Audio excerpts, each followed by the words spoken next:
But we also know that one of the biggest challenges for HR leaders at the moment is the ability to attract and retain staff. So a lot of organizations treat diversity and inclusion as a box ticking exercise or something that's kind of just done on the side of the business. They're not really thinking about how it gets integrated into the culture or the fabric or the DNA of the organization. Could somebody get through the recruitment process if they've got accessibility needs, whether that's kind of physical, like getting into your building, or digital, like being able to apply online when maybe your careers website doesn't work with assistive technology that a blind person might be using, for example. Today's episode of the HR L&D podcast is sponsored by Deal. Now, take a moment, if you would, to consider the following pre-show scenario. Imagine you had to visit 16 houses just to cook your dinner. One place has the pots, another has the pans, another has the stove, and another has the food. You get the idea. Sounds ridiculous, right? Well, the reality is most global businesses operate exactly the same way, using 16 different tools and platforms to hire, manage, and pay their workforce. But now there's one platform that does it all, and that's today's sponsor. That's Deal. That's DEEL. And Deal is the all-in-one platform built for global work. So whether you're an enterprise business, a small company, or something in between, from automated onboarding to performance assessments and beyond, you can manage the entire worker lifecycle all under one roof. Hire and onboard talent in over 150 countries, or run payroll in over 100 countries. Even offer competitive benefits, equity, and equipment. With Deal's industry-leading suite of HR tools, payroll solutions, and compliance services, you can scale globally with unmatched speed and expertise. So are you ready to transform your global HR system? If you are, click in the link in the show notes to book a demo with Deal today. That's DEEL. Welcome to the HR L&D podcast, where we explore cutting-edge HR trends and best practices with top leaders who are shaping the future of work. Hello and welcome back to the HR L&D podcast. My name is Nick Day, CEO at JGA Recruitment Group. We're specialist HR recruiters. And of course, if you enjoyed this show, please do remember to subscribe to it. Please do share it with all of your HR colleagues and pals. And together we can really raise the profile of HR management across the nation. Now, today I'm joined by Toby Mildon, who is a diversity and inclusivity expert and, well, I should say diversity and inclusion architect and author. He's written a fantastic book called Inclusive Growth, Future-Proof Your Business by Creating a Diverse Workplace, which is available on Amazon. And a link to that book will be in the show notes as well.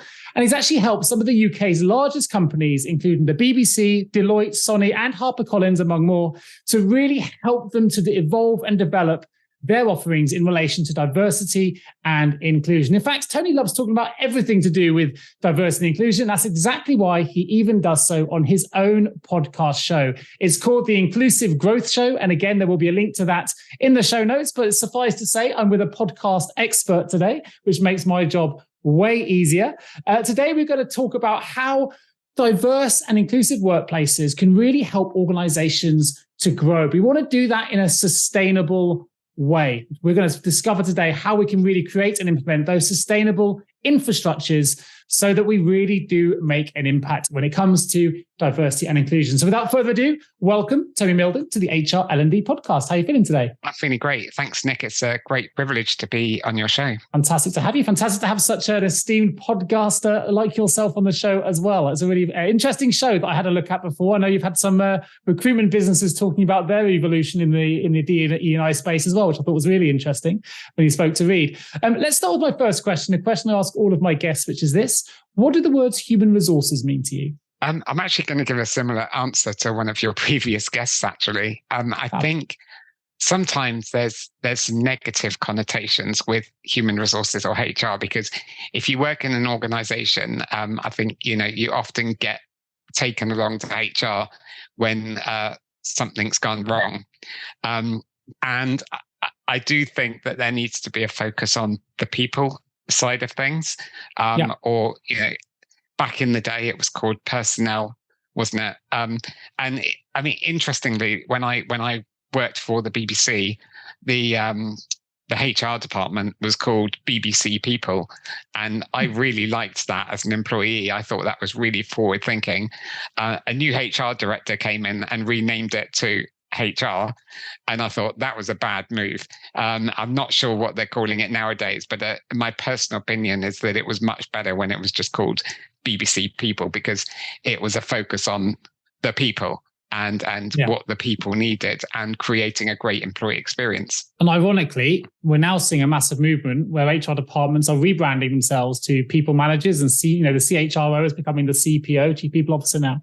So it's almost, as often things do, we've gone full circle. So before we jump into then how we can sort of help our listeners to cultivate their cultures of inclusive growth and diversity and things like that, tell us a little bit about your background.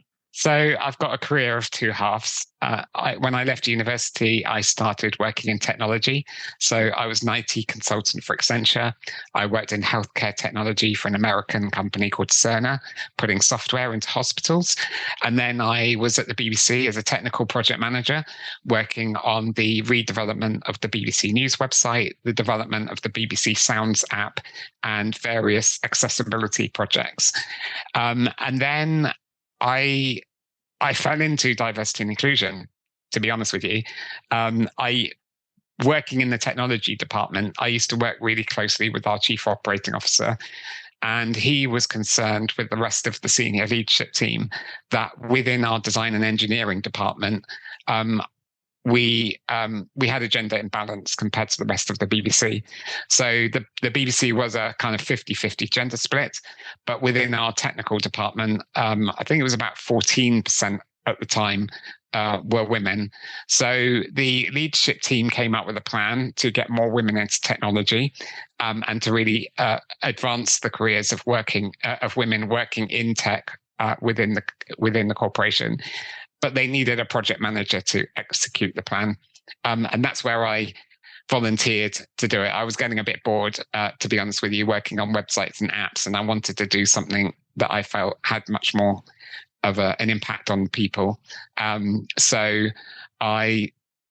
that's how I started. I started executing our plan. And then I quickly realized that diversity and inclusion was much more than women in technology, that we had to look at all aspects of our differences and our uniqueness and our diversity.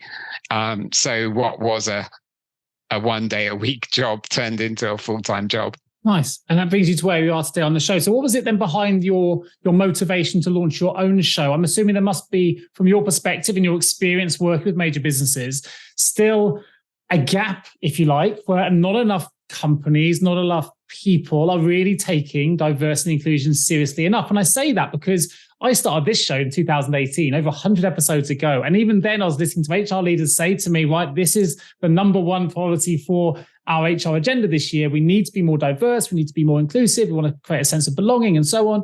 But we're still talking about it today. So why have we really struggled to find a sustainable solution to this? Is there too much lip service, and is that what your podcast is about? There's a few questions in there really for you, but I'd love to get a bit of a feel for where we are at the moment in relation to diversity and inclusion. It's certainly what my book is about. So when I sat down to write the book, the big question that I was asking myself was, what are organizations doing? If they're doing it really well, and if they're doing it in a sustainable way, what are they doing? What are the kind of the big strategic buckets, if you like, that they're really focusing on? So that was the basis of my book. And it was all about sustainable change with regards to diversity and inclusion. And ultimately, if an organization gets it right, how can it help them grow and prosper? So I really wanted to reframe it in the minds of business leaders that this is something that helps your business grow and prosper. The reason why I then went on and did the podcast, because I was like, well, the book contains my understanding and my research of what best practice looks like, but there is so much best practice and experience out there that I just can't put into the book. Otherwise, the book would, I don't know, it'd be the never-ending story. It would run over thousands and thousands of pages. So that's why I launched the podcast. And so the podcast is me interviewing business leaders, diversity and inclusion experts, thought leaders about what they're doing, what best practice is, so that I can share that knowledge with the rest of the world. Okay. So with that in mind, then, what are the key I guess, outcome strategies, principles that leaders can adopt to help them ensure that the DI efforts they are trying to put in place really do drive lasting change? So when I wrote my book, I came up with those 7 key strategic buckets. The first 2 are really important for kind of setting the foundation, which is what I call them clarity and culture.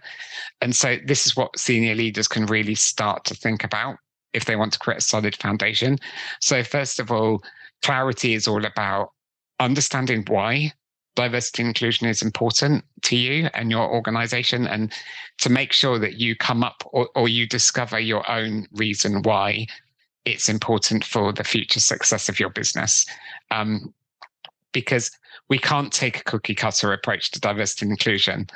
You have to discover your own unique why. And you also need to get your hands on data so that you can really understand what is going on in your workforce, how representative your workforce is of the community that you're based in or the clients that you serve, and to really identify the challenges or the difficulties or the pain points that your staff are experiencing, so that you can then create a bespoke strategy and you can take targeted action where it's most needed. So that's the clarity piece. We then go on to culture, which is equally important because that's about how senior leaders walk the talk.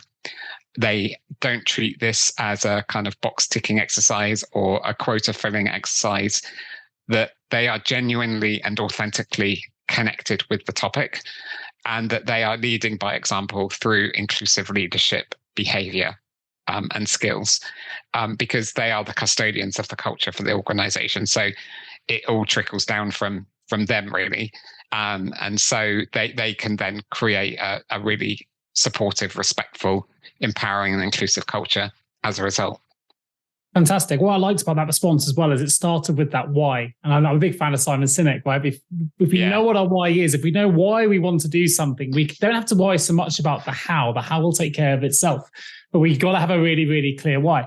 And I know that, and the leaders listening to this will also know that trying to cultivate an inclusive culture isn't easy, right? It is challenging. It's why you've written a fantastic book to help guide people along that journey.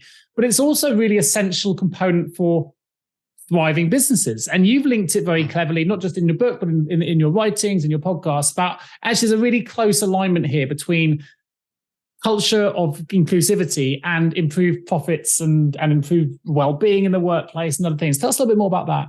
So there's loads of academic research out there, and also the likes of Deloitte and Harvard Business Review and EY and McKinsey have done lots of research about the business benefits of having a diverse workforce and having an inclusive culture. One thing I noticed though, when I was sitting down to write the book, was that there are leaders that cognitively get it.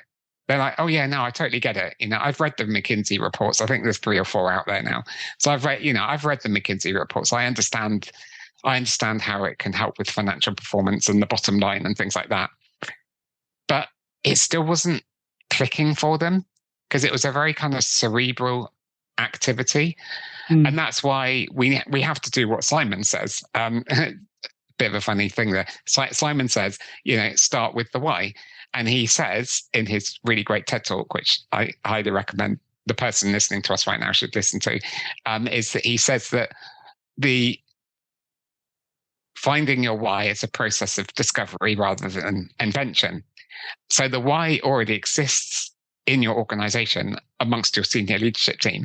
You just have to go looking for it. And one of the exercises that I like to do with my clients is play the 5 why game. Now, if you've got a toddler in your life, you're going to be really familiar with this. But I mean, it's a root cause analysis, and it's basically asking yourself why 5 times. So you sit down with your senior leadership team and you go, right, why is diversity and inclusion important to the future success of our business? And you get all the reasons.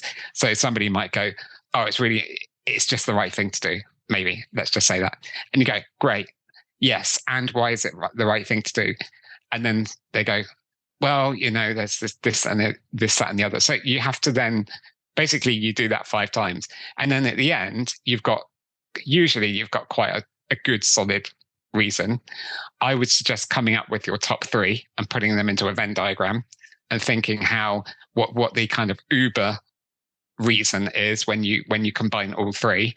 And then, go and share that with your team as part of your vision. Yeah, I love the 5 whys. It's also a coach. I've used it, not with my kids. Maybe I should, but I've used it as part of my coaching toolkit, if you like. I work as a coach as well, and the 5 whys can be so powerful that you've used it in a really, really great context there, which is fantastic.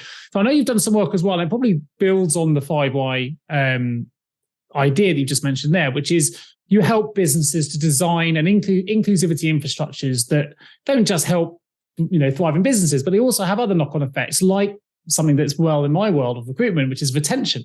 We know that a good inclusivity infrastructure will help retain top performance, and we also but we also know that one of the biggest challenges for HR leaders at the moment is the ability to attract and retain staff. So for me, there's a real win-win here. If they get this first bit right, they have to worry less about what they're saying at the moment. And 91% of a CIPD study I heard recently said that's their number one biggest challenge at the minute. So tell us a bit more about how to go about designing an effective inclusivity infrastructure and why it has such an impact on retention. Yeah, you're totally right about attraction and retention. So I do a regular webinar with HR people and D&I people. And in that, I kind of do like a little poll to find out what their top reasons are for wanting to invest in diversity and inclusion. And consistently, the top 2 are attracting diverse talent or attracting the best talent and retaining diverse and the best talent. And then the third reason is usually around innovation, creativity, and not falling into groupthink. So I just wanted to kind of give that preamble there. The reason why I talk about infrastructure is because a lot of organizations treat diversity and inclusion as a bit of a box ticking exercise or something that's kind of just done on the side of the business. They're not really thinking about how it gets integrated into the culture or the fabric or the DNA of the organization. And so we have to be thinking about how inclusive our infrastructure is. So, for example, we could take a look at the recruitment process. We could pick apart the recruitment process down into its different stages, and we could be asking ourselves, where does the bias exist? How can we go about dismantling some of that bias within the process itself? How accessible is the process? Could somebody get through the recruitment process if they've got accessibility needs, whether that's kind of physical, like getting into your building, or digital, like being able to apply online when maybe your careers website doesn't work with assistive technology that a blind person might be using, for example. So that's what I mean by infrastructure. We need to really get it into the policies and the processes and the way that we actually conduct business. Yeah, okay. And you've also, I guess that links as well to productivity, because you've got your top performers within your business. Hopefully, if you're using the Pareto's principle of 80-20, the top performers are going to perform that 20% more growth that you usually get. But is that the only link to profitability in terms of having good diversity and inclusion in your business as well? Or are there other things that HR leaders consider here? If they're creating a case study for their C-suite as to why we really do try to create that why from a business proposition point of view, what are some of the things they might want to consider as well in terms of how it can impact innovation, productivity, and profitability? Yeah, having a diverse workforce and inclusive culture doesn't just impact profitability. There's so many other benefits. It makes recruitment easier and attracting talent, particularly, and this is a theme that we're seeing in a lot of surveys that we do, younger people are really interested in what organizations are doing about things like diversity and inclusion. It's not just D&I, but it's things like the environment and sustainability and values and things like that. They've got a real vested interest in, and they're going to choose and they've got the power, and they're going and working for the companies that align with their values. Hello, HR and people leaders. Are you exhausted of the war for talent cliche? The problem is when we hear a cliche, it usually exists for a reason. However, we think it's time for a fresh approach to the talent crisis. That's because at JGA Recruitment, we understand the real challenges you face in sourcing phenomenal HR and people candidates. And guess what? We think we have the solution. Our team is on a mission to revolutionize your hiring process. That's because we're not just recruiters. We're strategic partners dedicated to finding HR and people professionals who align perfectly with your company's vision and goals. So let's break the cycle of frustration together. Partner your talent acquisition strategies with JGA Recruitment and experience the difference in service, excellence, and results.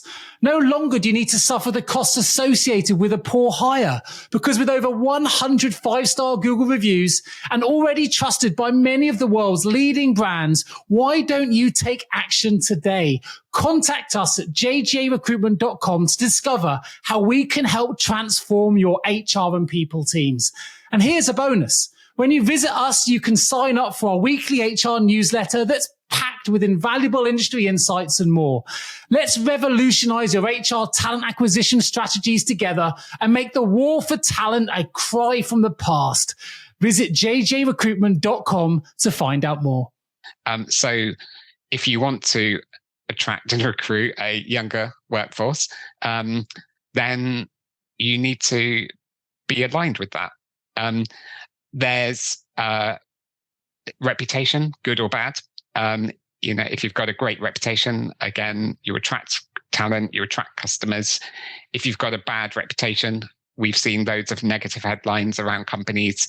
For example, BrewDog, the quote unquote culture of fear at BrewDog, that is damaging the employer brand. Now, I don't know anyone at BrewDog. I've never met anyone at BrewDog, but I'm just going by the headlines myself, like so many other people will be going by the headlines. Then there's just diverse teams are better at decision making. It's been evidenced through academic research that diverse teams are better at decision making. They are also much more creative. So if as a business you want to innovate more, that's good. And also having a diverse workforce that actually reflects the diversity of the clients or the customers that you serve means that you can deliver a better quality of service to your clients, because you can build better relationships with them. You can better anticipate their needs and requirements and deliver a great service. No, well, all that makes absolute sense, which probably leads us nicely then into talking about your book. As I mentioned in my introduction, it's called Inclusive Growth, Future-Proof Your Business by Creating a Diverse Workplace, available on Amazon and available in the show notes of this episode as well. Tell us a little bit about some of the strategies that listeners tuning in or watching on YouTube might discover when they open that book. So we've talked about the first two around clarity and culture. Then in the kind of the middle section, this is where you start to operationalize things. So I talk about change and the need to have proper change management. And the reason why I wrote this was because I came from a tech background and then I moved over to HR. I was really struck by the lack of change management rigor or project management rigor within the HR department compared to when I worked in tech, which was second nature. And that meant that people were running around like headless chickens. People were spread really thinly. They were getting really frustrated about the lack of impact that they were making. They didn't know, because they weren't measuring, whether they were actually making a difference or not. And resources were not being allocated efficiently enough. And I just thought, now the solution to this is having some proper change management or project management rigor around this. So I just talk about some of the things that people should really be thinking about in terms of understanding and mapping your stakeholders, creating a roadmap, allocating your resources sensibly, not spreading yourselves too thinly, that kind of thing. So that's within change. And then after that, I talk about colleague experience and design. Again, I pinched a lot of inspiration when I worked in user experience and design at the BBC. And I just thought, okay, what can we actually learn from user experience and design, but apply it to colleague experience? And actually, it was kind of addressing this, I suppose, concern that a lot of people have, that a lot of D&I activities are designed to fix the individual. They're not really designed to fix the underlying infrastructure or culture or practices of an organization. So if you have that colleague experience mindset, effectively what you're doing is you're thinking about what journeys people are going on in the organization, what speed humps or roadblocks might be slowing them down or stopping them from completing a journey, and then what you can do to remove those obstacles to create a more inclusive experience. Yeah, fantastic. Actually, it's something popped into my head then, and this may be controversial actually, so not everyone will agree, but it's a bit like cognitive behavioral therapy as being an example, right? A fantastic thing that people can utilize in order to help them to cope with different situations. But it's a bit like putting a plaster on a problem. You can divert your attention away, but it's not really getting to the root or the cause of what's causing it in the first place. Now, that doesn't mean it's not useful in that context. But I think a lot of the things we have here, and what I'm seeing businesses do, is they put plasters over the problem. They may deal with the individual who has a diversity or an inclusivity problem in that moment, and they'll try and rectify it for the individual. But actually, you need to go deeper. And I think that's what your book does as well. Oh, yeah, please. Yeah, so I can give you a really good example based on what you were saying. I mean, there's loads of organizations, for example, they're really concerned that they don't have many women on the board or senior leadership positions. So they say, okay, right, well, we're going to create this career development program for women. And it's all about, we're going to run a great curriculum where we're going to teach women great negotiating skills, how to deliver great presentations, how to do networking really well and business development and things like that. But the thing that might actually be preventing women from getting to the top of the organization is the organization being really bad at agile and flexible working. And it's not just women that benefit from agile and flexible working. Sure. Everyone benefits. But that could be one reason why there's a problem. And the organization would be much better if the organization focused on creating a flexible and agile working culture than putting on this career development program and putting people on training courses to be better negotiators and be better at networking events. Yeah, I couldn't agree more. Well, I think it has absolute value, and it something that hit me between the eyes when you were talking a moment ago about some of the things that inspired the way that you created those 7 strategies in your book, which was I came from an IT background. I realized when I moved into HR that actually there was a lack of probably project management or change management tooling or methodologies, and sometimes, if we're only looking from within where we already are, we don't know how things are done elsewhere. So it can be really challenging for some businesses. And sometimes that outside perspective, working with a consultant like yourself or an expert or bringing someone in who has experienced things in a different environment can actually be all you need to suddenly see things differently.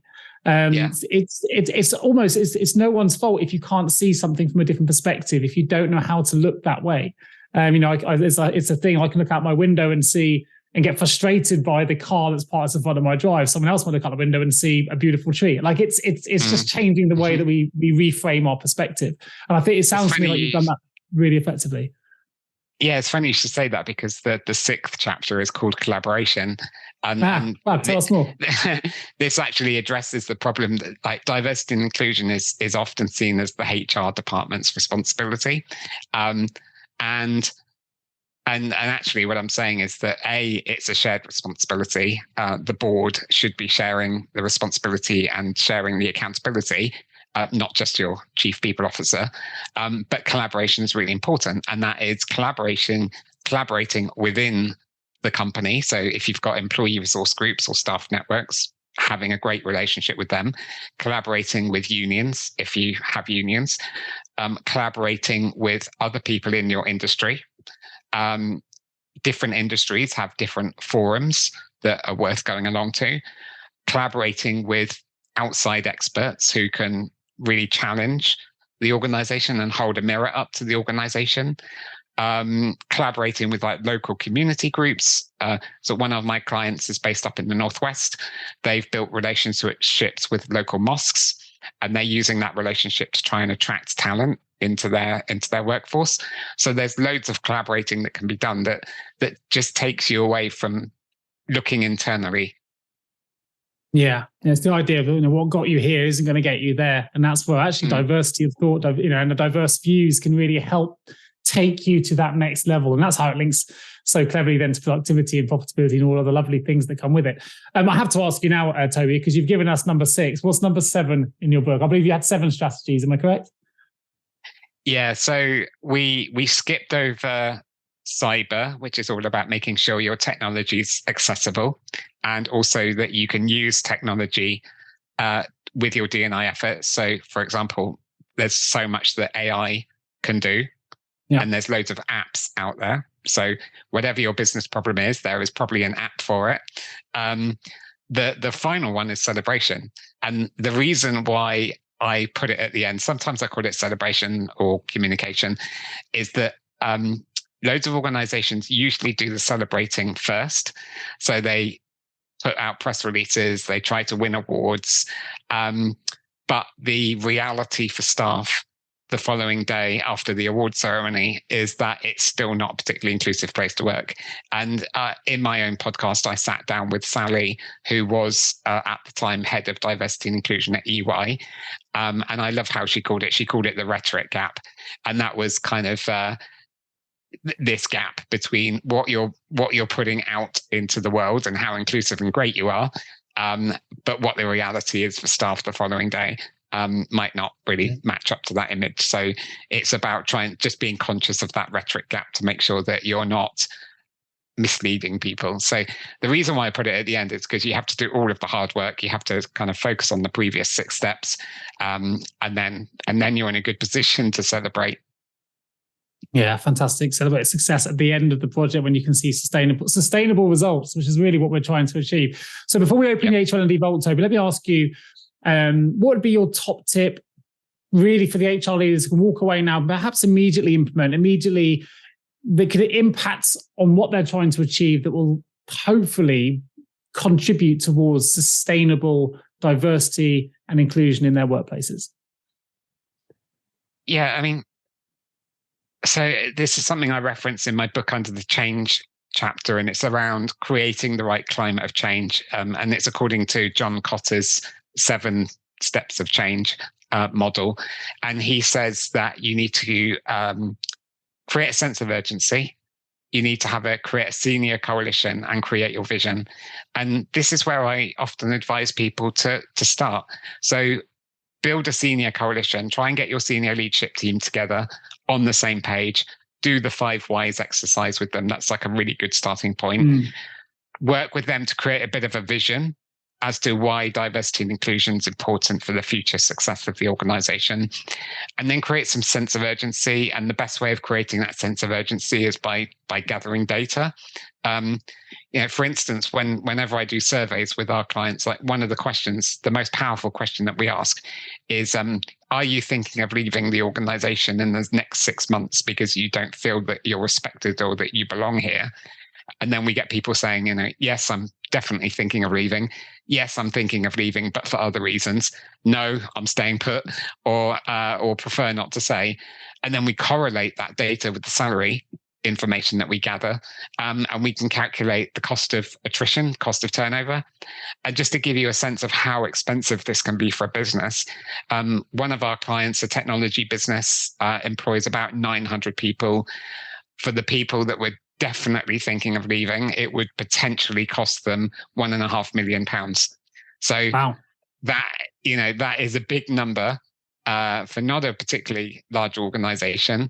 And senior executives, usually their ears prick up at that point because they're like, yeah, I don't want to lose £1.5 million out of the business. Thank you very much. Well, there's your first why as well, right? Yeah, so that's why number 1. It helps you with that. Fantastic. I want to open the HRL&D Vault. I just want to quickly, while I've got the opportunity, Toby, because you're such an expert in this field, Are there any questions I haven't asked that perhaps I should have done? Now I've got an opportunity to ask you now. Is there something or any additional messages that you can put out there to what is an HR, predominantly HR listener group that listens to this? Most of those are at senior levels in the HR space. There may be something that you recognize that is a problem, perhaps that impacts many of them that I haven't asked today. Is there anything there you'd like to add? Yeah, so it's actually something I'm currently writing in my second book. So the question is, we've covered the best practices today, which is the why. But how do you actually go about doing this, implementing it in an organization? And then over the last few years of working with different organizations, I've created like another model, which I'm calling the inclusive growth flywheel. And the reason why I'm calling it a flywheel is because it spins around. It's not a one and done thing. It's, not a project that you just do once. It's a continuously improving, evolving thing. And this kind of flywheel really are the key things that you need, the key stages that you practically need to do in order to actually implement. So first of all, you have to focus on, do we have the right level of awareness in the business, first of all? Is diversity and inclusion a topic that people are familiar with and they're comfortable talking about? Because there's a lot of fear and anxiety about using the wrong language, saying the wrong thing, getting everybody on the same page. So that's kind of step one. Step two is you then have to engage your senior leadership team. You have to have a very targeted focus on getting your senior leadership team on board and taking accountability and driving the agenda. And there's lots of things that can be done for that. Once you've done those two things, you then need to kind of do like an assessment. And that's where you go and get your staff data, employee insights. Organizations are usually sitting on a mountain of data already in their HR information system. You just have to go mining for it, which you might not have done before, but with like a D&I lens. And then with that assessment, you create your plan or your strategy, which should last at least 3 to 5 years. And then, I know this sounds a bit daft, but that's where a lot of organizations stop. And they don't then focus on implementation. So they create a really nice, glossy looking strategic document that they might even upload on their website. But then they forget to do the implementation. And then they come back 3 years later and they go, oh, nothing's changed. And I'm like, oh, that's probably because you haven't done the implementation. So there's a whole kind of structure around how you actually then go and implement. And part of that implementation is having a continuous improvement process so that you know that you're just constantly refining things, polishing things and making them better. Well, it sounds fascinating. It sounds like I have to have you back to talk about your second book when it gets released. So we can tell everyone, busy writing notes on today's episode, how we can go through the implementation piece. But it does, it did ring true for something else I've seen a lot in the HR. I don't know, it's unfair to say it's HR, within the business realm, which is, business leaders or C-suites suddenly changing their values or their mission statements, but changing on a piece of paper doesn't mean you've actually implemented that culturally within your business. And we see a lot of that, I don't know what the word is, but not quite correlating, shall we say. But so let's open the HR. Go on. No, you definitely have to live and breathe and walk the values. There was a funny story. I went along to do some training for a company once. I won't mention them because it will embarrass them. But so I went into reception and there was like a list of values up on the wall behind the receptionist. And the number one value was something like, we believe in diversity and inclusion or something.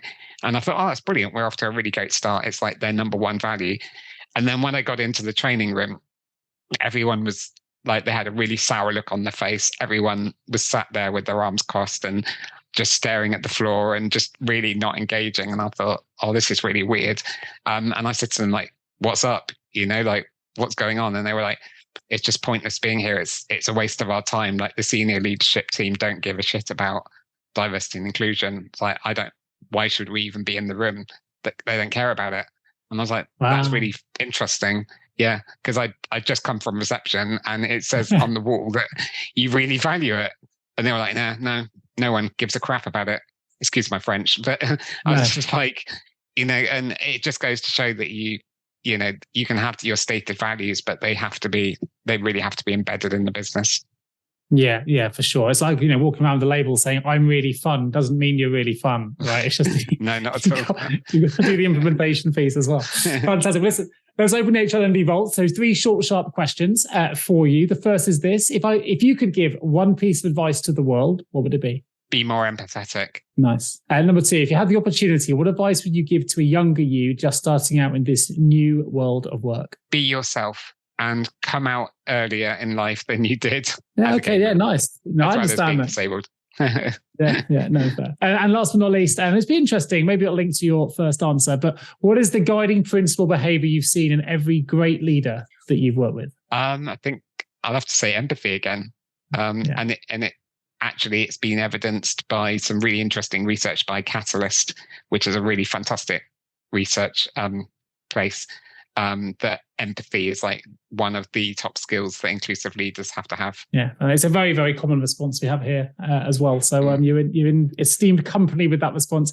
Well, look, for those that want to find out more, obviously you've got a fantastic website, which is www.mildon.co.uk. That's MILDON.co.uk. For those that want to find out more about that, I will include a link to your LinkedIn profile, a link to your fantastic podcast, the Inclusive Growth Show, which you can find on Buzzsprout. So I'll put a link on that for those who want to find out more. And you've interviewed some wonderful DE&I leaders on that show as well. So for those really interested in the subject who want to enjoy more content, then please do have a look at that show.